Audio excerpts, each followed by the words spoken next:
Amém. Olá, queridos, a graça e a paz, aqui Gênesis Cleibessa falando. Então, os irmãos estão acompanhando aí nossos vídeos, a gente vem numa saga aí, né, num seriado aí de estudos sobre escatologia.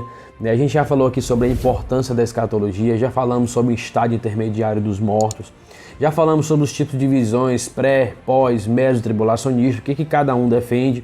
Falamos aqui sobre algumas premissas sobre se a igreja vai passar ou não pela grande tribulação. E nós que somos pré-tribulacionistas acreditamos que a igreja não vai passar pela grande tribulação.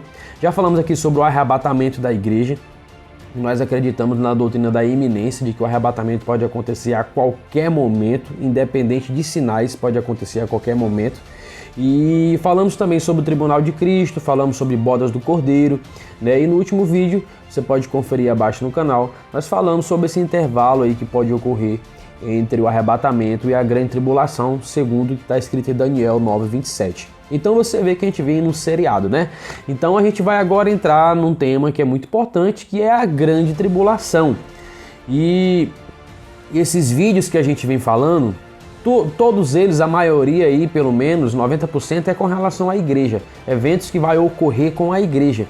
Portanto, você que é cristão, que é pré-tribulacionista, você não tem por que ter medo. Você que é um salvo em Jesus, você não tem por que ter medo da grande tribulação, visto que você não estará nela.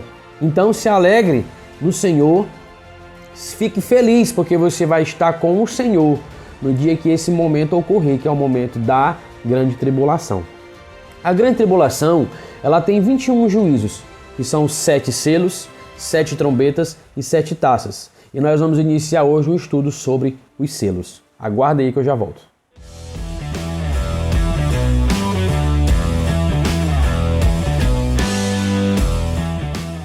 Então, né, depois de 10 minutos esperando a chuva passar, a chuva passou, a gente vai conseguir gravar. Vamos lá então.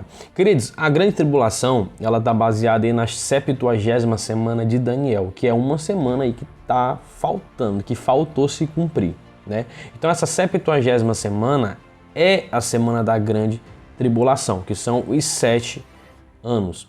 E a gente pode dividir essas 7 semanas aí, ou essa última semana, aliás, esses 7 anos, em 3 anos e meio iniciais e 3 anos e meio finais.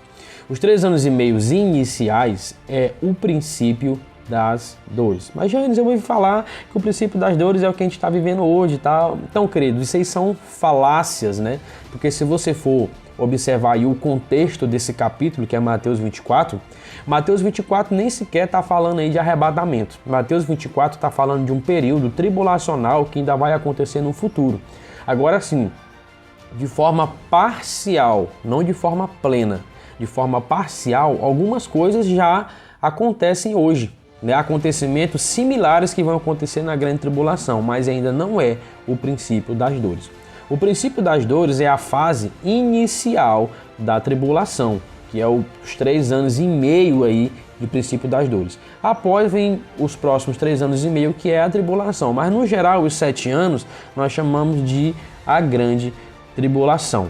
E nesses 7 anos aí vai se manifestar os 7 selos, as 7 taças, aliás, as 7 trombetas, né? E as 7 taças, eu esqueço aí a ordem. Mas é isso aí, 7 selos, 7 trombetas e 7 taças. E inicia aí com os selos, que é o primeiro selo. Vamos dar uma lida aí. O primeiro selo é o cavaleiro branco, né? Que é simbolizado aí pelo anticristo. Apocalipse capítulo 6, do 1 ao 2, diz assim: E havendo o cordeiro aberto um dos selos, olhei e ouvi um dos 4 animais, que dizia, como em voz de trovão, vem e vê. E olhei e eis que um cavalo branco, e o que estava sentado sobre ele tinha um arco. E foi-lhe dado uma coroa, e saiu vitorioso para vencer. Vamos lá. Esse primeiro selo, ele não é Jesus, né? Algumas linhas teológicas aí, escatológicas, aliás, que defendem que esse primeiro selo é Jesus. Não pode, querido, esse primeiro selo ser Jesus. Porque Jesus, em Apocalipse 19, ele aparece montado num cavalo, mas ele aparece com um manto tingido de sangue. Ele aparece com latão, com os pés de latão reluzente. Ele aparece com os olhos como chama de fogo. Tem algumas características, uma espada aguda sai da sua boca. Então, as características desse cavaleiro, né, que vem montado e é Jesus, é outra característica. A gente observa aqui no primeiro selo, o anticristo, ele apenas vem montado num cavalo com uma coroa e um arco. Então, esse primeiro cavaleiro aqui, esse cavalo branco, o primeiro selo aqui é o anticristo, que ele vem com a sua astúcia, né? O que vai predominar na manifestação dele aí é um engano. Ele vai atuar através do engano, da falsa paz, da mentira, né? A gente pode observar aqui que ele vai ser um líder político, né? Ele vai comandar aí os três pilares que são importantes aí da vida, né? Que é economia, militar, né? Político. Ele vai ser um líder poderoso. Então ele vai se manifestar e vai ter também como apoio aí, né, um líder religioso que será o falso profeta. Isso está em Apocalipse capítulo 13, está em Apocalipse 13, 16, do 13 ao 14, e Daniel 11 também fala disso. Algumas características do anticristo. Ele é chamado na Bíblia de anticristo, besta do mar, homem do pecado, filho da perdição, o ínico, abominação da desolação. Ele é chamado de homem vil, pequeno chifre, príncipe que há de vir e o assolador. Então tem algumas características aí que ele vai...